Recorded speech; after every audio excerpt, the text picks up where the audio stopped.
Well, we're in my office again with a couple named Priscilla and Aquila. If you go to the book of Acts, Priscilla and Aquila were friends with Paul the apostle. And Paul referred them into my office. There's some things we need to talk about, communication skills and things. Today we're going to talk about depression. Now, we're in North Idaho. And something happens up here every winter where a lot of our people go into depression. It's called SAD, seasonal affect disorder, where it's cloudy for so long, people end up getting depressed and they go, oh, I can't take the oppression anymore. We have some kids who moved up to this area, and the way that they solve it is they go to tanning booths because they get that great light during the winter. And sometimes even they buy lights to bring into their house. But we want to talk about depression. And if you go to King David in Psalms, you'll find a lot of times he's hitting a really deep sadness. And that's a depression. In our area, we have doctors in our day and age. And some doctors have discovered that sometimes people have an imbalance. Some of the chemistry in their system's not working right. And so we have found ways to fill in some of that chemistry. So some people go on medication for that, and there's nothing wrong with that. If your chemistry is off, put your chemistry back in order. Sometimes people are in a depression because they're not thinking right. We all know what happens when you have a loss in your life. We all need to go through a grieving process. And we know the steps of grieving. They're not clear-cut. You bounce from one to the other, but the first one is denial. And then the second one is an anger. And then possibly the third one could be a bargain and maybe depression and then acceptance. And you spend a lot of time in one and a little time in others and bounce back and forth. But basically the word is you go through the process to get to the other place where you can get to acceptance and be healthy. Now, sometimes people get stuck in their process. They have a loss in their life and they get stuck in anger. I knew a lady in California who had been divorced from her husband for 20 years. And she was still as angry as if it happened yesterday. 20 years, lady, get over it, move through it, get past it. Sometimes people get stuck in depression. Sometimes depression creates such an overwhelming sense of sadness that it bogs people down.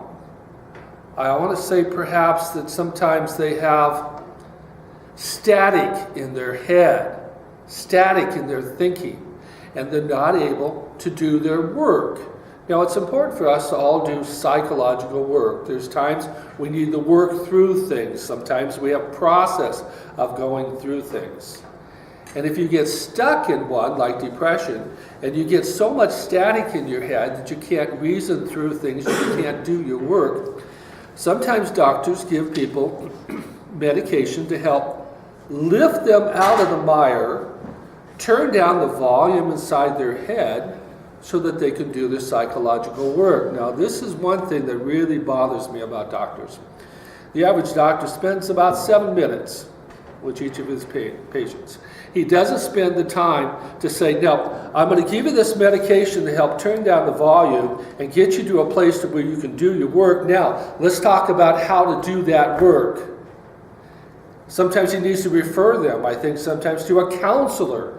Now that we've turned down the volume, let's do the psychological work. So you can go to find a good Christian counselor or a pastor or somebody who can help you do that work and work through the depression to get to the other side of it. What I think is extremely irresponsible is when people are taking medication for depression and they have work that they need to be doing and they're taking the medication over and over and over for years and never do the work.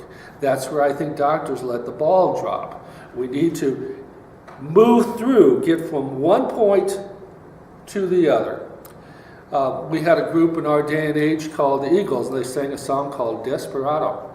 And one of their lines was, and you're losing all your highs and lows. Think of radio waves or waves in an ocean. And when I take medication to help me cut off the lows so I'm not feeling the sadness, at the same time, I cut off the highs. Because you will only allow yourself to feel as high as you give yourself permission to feel the lows.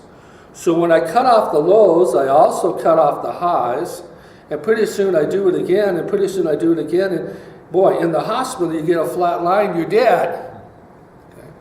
Well, I need to learn how to deal with those sad times and work through the process, embrace the pain, feel the depth, get into it, lean into the pain, and work with it so I can get up to where I can get back to the highs and the lows. And if you cut off the highs and the lows, you end up being in a monotone. I think there's nothing more irresponsible for a woman, say, a wife, to ask her husband to take medication for his depression, yet not at the same time do the work. He's taking the medication, and it's been described to me as taking a shower with a raincoat on. You lose the highs and the lows, and pretty soon you're just existing. Well, if you're in that case, you need to go someplace where you can get some help and work through, okay, maybe you don't have someplace you can go. Maybe there isn't a pastor you can talk to or a counselor you can talk to. I think you can do it yourself. Get a journal. Get a tablet that you can write it down. Now, in my case, I have a computer, and I can type in my computer just about as fast as I can write. So I type things in that computer, and I then get it out of me onto the screen. So I'm working through it. Sometimes people work through the stuff that's inside of them by doing some artworks or expression of art. I have a young man that I know that's just the neatest artist. And you always see him with a piece of paper and a pencil. He's always drawing things, and he's expressing himself. He's getting it out on paper. Do what you need to do to get it out so you can work through it, lean into the pain, and then move on to get through the other side. Now, when you take the medication, sometimes, that has to be done. Be responsible with it.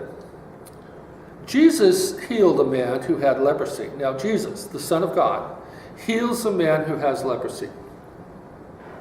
After he heals him, then he sends him back to the medical examiner to be declared clean. He went back to the high priest. Says, have him declare you clean. If you want to get off the medication, make sure you do it with a doctor's help. Don't try to get off of it by yourself. It really messes with your mind. But go to the doctor and say, I want to get off this medication, and he will help step it down to where you get to that place. Does that make sense? Glad that you guys have been in my office, and I'll see you next week.